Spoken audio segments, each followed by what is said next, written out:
Mrs. Gorin, last year we negotiated teacher contracts with no transparency. What will you do to change this?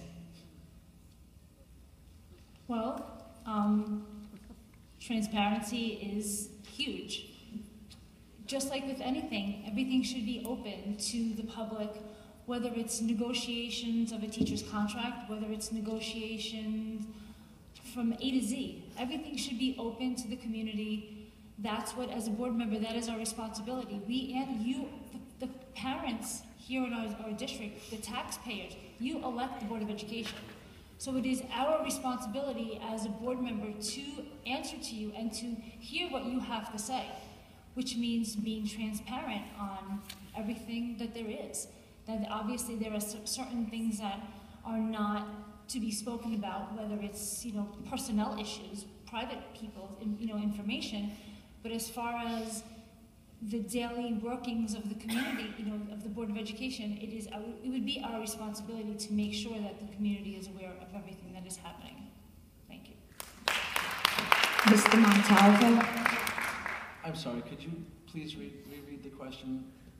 I'm not sure if I understood it completely. Last year, we negotiated teacher contracts with no transparency. What will you do to change this?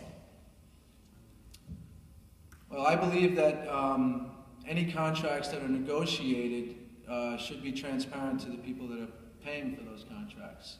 So I would be in favor of having those negotiations done in the open. Thank you. Mr. McElhenney?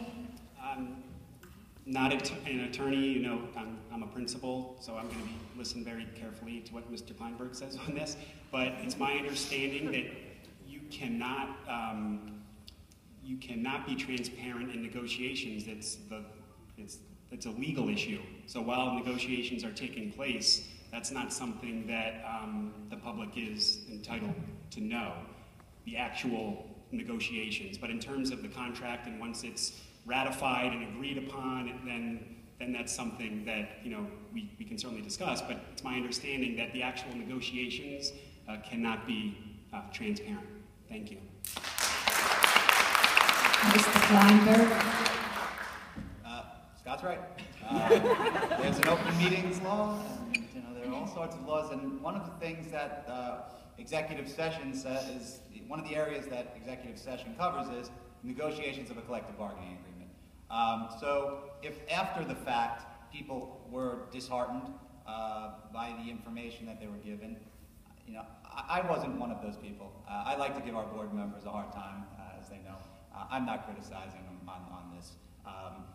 But it goes back to accessibility. If you wanted to know where someone stands on something, you've got to be able to approach them.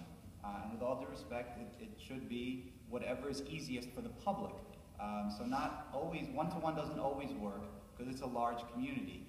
I think there should be board hours. I think there should be Facebook. I think there should be email. Any way to make it easier to communicate. Look how many people are in this room. This room should be filled to capacity.